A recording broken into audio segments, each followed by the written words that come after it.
ये बौद्ध धर्म की गुफाएं हैं। इसमें इम्पोर्टेंट है क्यों number 10 archaeological survey of India का ओरिजिनल ग्रुप है। तो यहाँ 1 से लेकर 12 तक ये बौद्ध धर्म की गुफाएं हैं। इसमें इम्पोर्टेंट है क्यों नंबर 10 जिसको चैत्य ग्रह के नाम से जाना जाता है। और ये मोनेस्ट्री है, जो लोग मूर्ति पूजा नहीं करते उनको ध्यान लगाने के लिए बनाए गए। आपको आधा हिंदू केव है। इसका इम्पोर्टेंट है Kailash temple because that is the first largest monolithic cave in the world. अब इसको मोनोलिथिक इसलिए कहा जाता है क्योंकि आपको बैक साइड में कैलाश है और इस मंदिर को क्या किया है, इस तरफ से काटकर इस पार्ट से पूरी तरह से अलग किया हुआ है, बैक साइड से और इस तरफ से, और ऊपर से छत हटाई गई और बीच में जो पत्थर बचा था उस पत्थर को तराश कर पूरा मंदिर बनाया। यानी दैट इज वन पीस, उसको कहीं भी कोई भी ज्वाइन नहीं है और बाहर से कुछ भी लाकर लगाया नहीं गया, इसीलिए इसे मोनोलिथिक कहा जाता है। और ये जो स्ट्रक्चर इसको बताते रहो, ये हमारी डायरेक्टर। और ये जो स्ट्रक्चर आप देख रहे हैं, ऐसा स्ट्रक्चर आपको वर्ल्ड में कहीं भी देखने को नहीं मिलेगा सिवाय कंबोडिया में एक है। सबसे पहले मैं आप लोगों को एक जनरल इंफॉर्मेशन देता हूँ। बताइए। आप लोग जो अजंता और एलोरा एक साथ नाम लेते हैं, इसके पीछे रीज़न ये है कि इसको 1983 में वर्ल्ड हेरिटेज साइट से दर्जा मिला है और ये दोनों ही औरंगाबाद डिस्ट्रिक्ट में आते हैं, इसलिए ज्वाइंट नाम लिया जाता है अजंता और एलोरा। वैसे अजंता यहाँ से 105 किलोमीटर है और अजंता का मतलब होता है अजानता। उसे कोई भी जानता नहीं था क्योंकि वो चारों ओर जंगल से ढका हुआ था। तो 1819 के अंदर एक जॉर्ज स्मिथ नाम का फॉरेस्ट ऑफिसर था जिसने उसको डिस्कवर किया है, मतलब अजंता को खोजा गया है। और एलोरा पहले से ही खुला हुआ था। और आप लोग जो एलोरा देखने के लिए आए हो, तो ये जो छोटी छोटी केव है, ये बनाने के पीछे उनका रीजन ये था कि ऐसे छोटे छोटे केव बनाकर उन्होंने पत्थर की मजबूती कर, जब उन्हें कई सालों तक कई युगों तक टिक सकता है, फिर जाकर इससे थोड़ी बड़ी केव बनाई जिससे उन्होंने स्ट्रक्चर निकाल कर देखा। जब उन्हें एहसास हुआ कि हम सुंदर तरह से अच्छी तरह से कलाकृति कर सकते हैं, फिर जाकर लोगों ने कंप्लीट केव किया। तो सामने 32 है, उसके राइट में 31, वो 33 और लास्ट में है 34। मतलब इसी में 34 केव है। हाँ, ओके, सामने 32 है, उसके वो जो व्हाइट शर्ट वाला खड़ा है वहाँ 31 है, वो 33 और वो 34। हाँ, यहाँ 4 केव हैं। ये सब दिखाएं। समझा दूँ फिर आप देख कर आना। तो ये जो 32 है इसे मिनी कैलाश बोलते हैं। ये पूर्ण कैलाश है केव नंबर 16 क्योंकि उसको टॉप टू बॉटम बनाया गया, पर इस केव का आधा काम ऊपर से नीचे किया गया और आधा फ्रंट टू बैक, इसलिए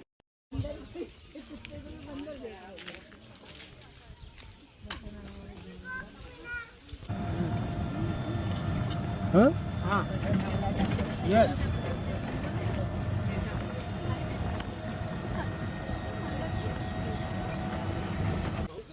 इसके नीचे कोई शहर है ऐसा बोलते हो आप? उस समय उन्होंने यूनेस्को से परमिशन लेकर आर्कियोलॉजिकल सर्वे ऑफ इंडिया की जो टीम है इन्हें साफ लेकर नीचे गए थे। एक 15 फीट डीप जाने के बाद उन्हें कुछ लेजर टाइप वेपन देखा। तब आर्कियोलॉजिकल के लिए उन्होंने कहा था कि वो ये केव बनाने के औजार आप इसको टच करिए क्योंकि ये यहाँ है, इसका मतलब यहाँ हिडन सिटी हो सकती है, और अगर यहाँ हिडन सिटी की ये केव खत्म हो जाएगी और ये खत्म हो जाए तो हम दोबारा नहीं बना पाएंगे, इसलिए उन्होंने मना कर दिया बंद कर। इसके नीचे हिडन सिटी है। तो आप उनको खुले हटा दिया।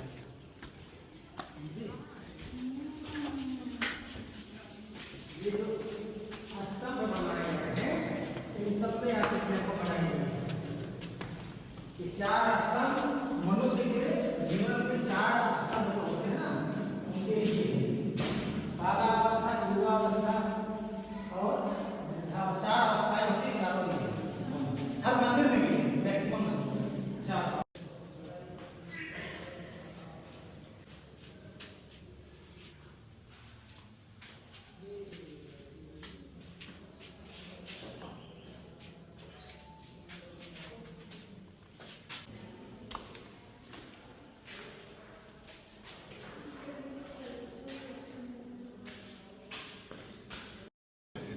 ये कबूतरों की बदबू है और कुछ नहीं है ना, चमगादड़ की।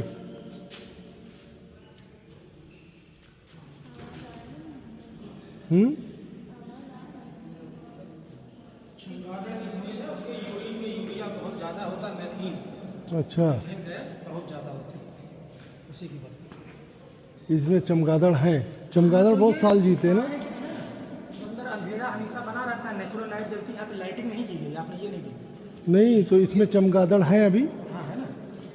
चमगादड़ बहुत साल जीते हैं ना। नहीं बहुत ज़्यादा लाइफ नहीं है, 15 साल की है, लेकिन जो है पीछे के एरिया में पूरा अंधेरा रहता है ना, नेचुरल लाइट है हमेशा। हाँ है चमगादड़, वो है। ये सब मिटा दिया गया है, लेकिन कई गुफाओं से जब मुगलों ने आक्रमण किया तो मूर्तियाँ नष्ट नहीं कर पाए, लेकिन कई मूर्तियों को बिल्कुल बर्बाद कर दिया। ये स्तंभ बने।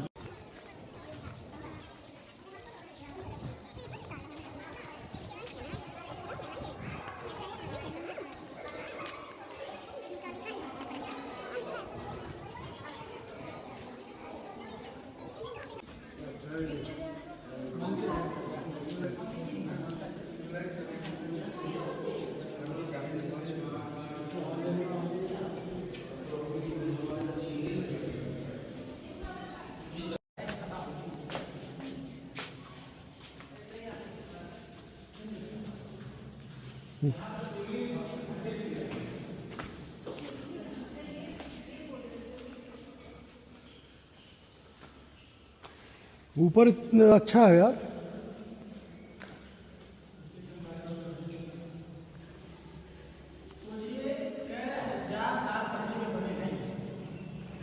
उस समय आर्किटेक्ट कैसा था, ये डिजाइनिंग देखिए, एक एक पिरोया हुआ वो देखिए। ये तो अभी साकिब ढाल दोबारा बनाया गया, टूट गया है, इसमें रिपेयर भी किया गया है।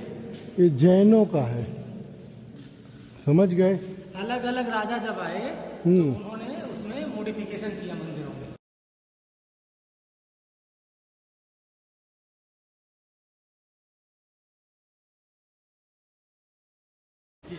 ऊपर सभी देवता के मूर्ति शादी में, पर प्रजापति दक्ष राजा की जो 21 कन्या थी उसमें से 7वीं कन्या का नाम था सती, जिनके साथ भगवान शिव का विवाह हुआ था। और इस विवाह के लिए सबसे बड़ा विरोध प्रजापति दक्ष राजा का, इसलिए उस समय सती ने अपना देह त्याग दिया था। उन दोनों जनता रहकर कुछ को खत्म किया था।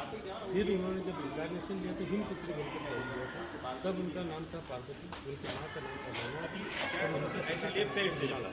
फिर इधर से देखिए, उधर शिवलिंग से, फिर और उसके सामने आपको ऐसा राउंड सा दिखते हैं वो होन पुल है जो हम 7 फेरे लगाते हैं शादी के समय, और उसके बाजू में आपको ऐसा गड्ढा गड्ढा सा दिखेगा। ये शिव का है। हाँ, शिव पुराण।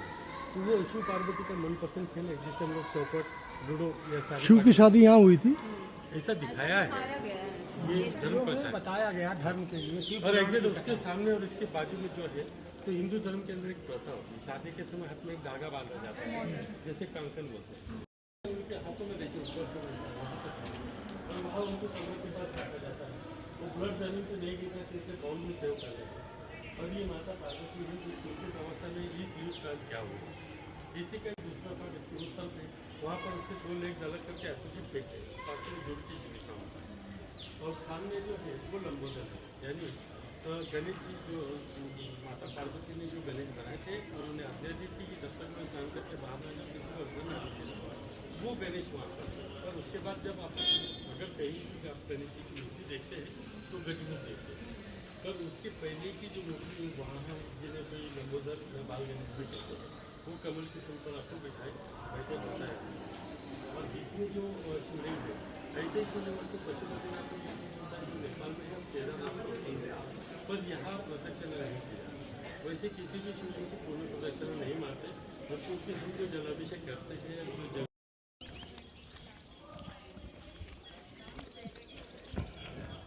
राम राम भाई साहब।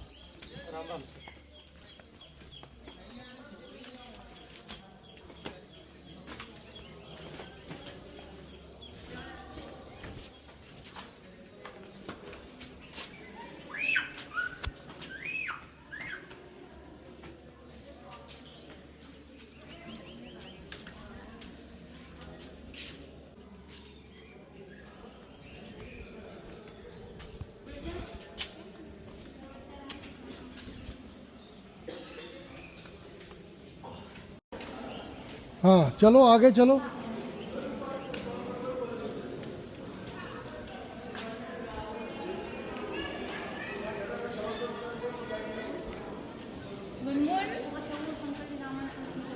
चलो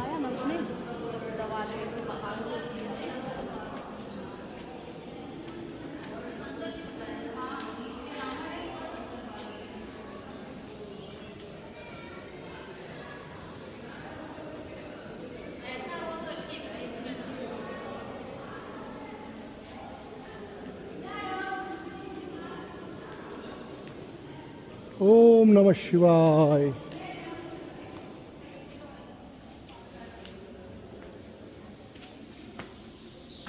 पहन के नहीं जाना, चप्पल नीचे,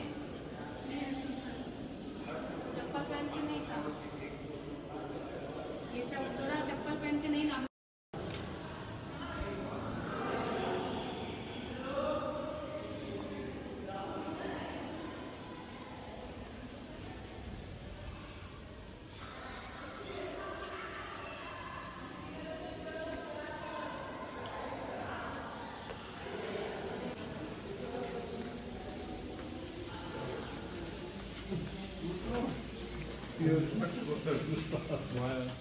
हाँ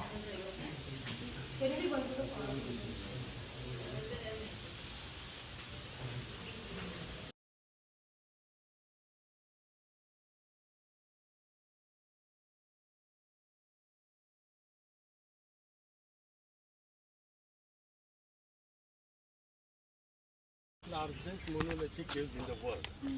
और ये दो कारणों की वजह से वर्ल्ड फेमस है। पहला ये दुनिया की पहली केव्स है जिसको टॉप टू बॉटम बनाया गया, इसीलिए इसे वर्ल्ड फेमस का दर्जा दिया है।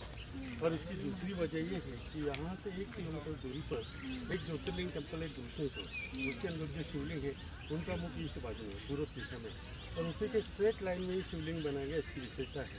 तो वो जो बालकनी में से लोग देख रहे हैं वहाँ से आपको हाफ टेम्पल देखने को मिलेगा घृष्णेश्वर, तो तब आपकी समझ में आता है कि लाइन में है।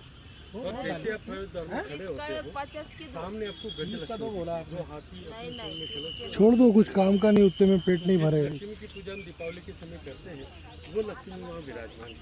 और उस मूर्ति के राइट में आपको लेफ्ट साइड पे एक बड़ा एलिफेंट दिखेगा, वहाँ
ये हाथी है।